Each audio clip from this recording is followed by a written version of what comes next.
हाँ बोला। का हो घरे नहीं बका? आई काम काज में थोड़ा सा व्यस्तता बटे। जब तू जाने लगे तो सलसल भर बहरे रहला तो तनी लोग के समझा के ना जाए के। काहे का हो गई? सुनो सुनावा। नदिया बलम हो नदिया बलम हो नदिया बलम करे बड़ी हो ससतिया नदिया बलम।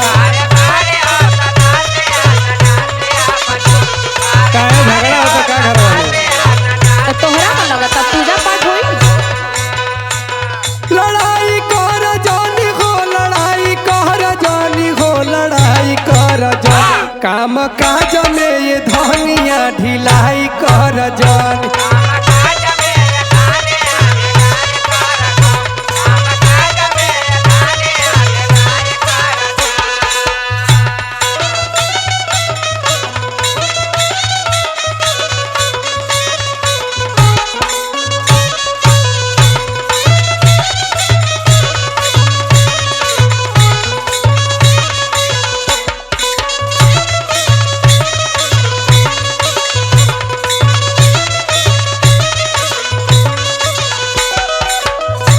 अरे तो घरवे का काम काज न करब का करे जाके बहरे मजूरी करी का?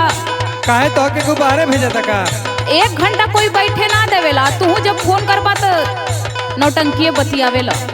अरे काम बा तो काम करके आराम करो। आराम के लिए खातिर क्यों मना थोड़ी करता। माई काम करिए तू बैठबू। केतना हो घर काम काज करी पियवा।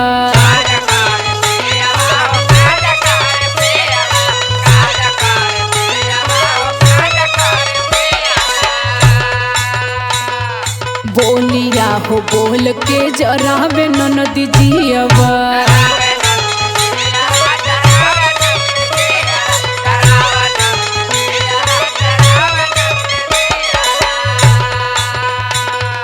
केतना हो घर काम काज करी पियवा। बोलिया हो बोल के जरावे ननद जियवा। हुकुम चलावे बैठी खटिया बलम हो नदिया बलम धोला तो तकाल गड़िया आजू रतिया बलम। छुट्टी मिली तब ना आई। अब तू आवा लोग के समझा के तो जा।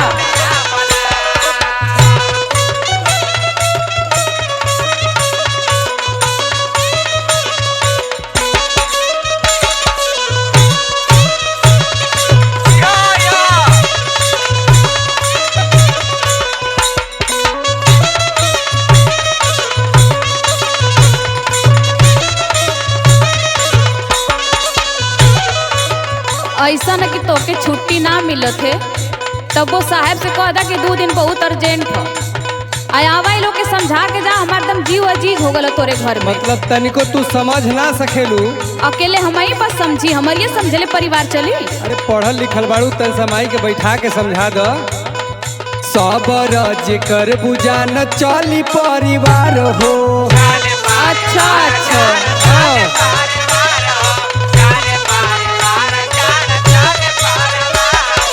जीवन में हमरे तोहरे आई जन बहार हो।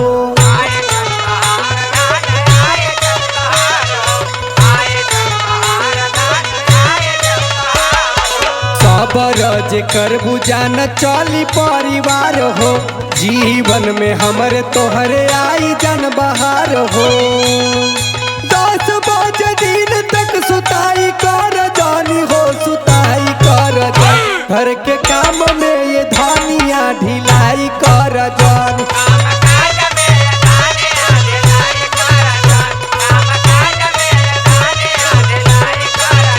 करे बड़ी हो ससतिया नदिया बलम। काम काज में ये धनिया ढिलाई कर जानी। भला तो काल बढ़िया आजू रतिया बलम। काम काज में ये धनिया ढिलाई कर जानी। करे बड़ी हो ससतिया नदिया बलम। तब सह सहाय के पड़ी।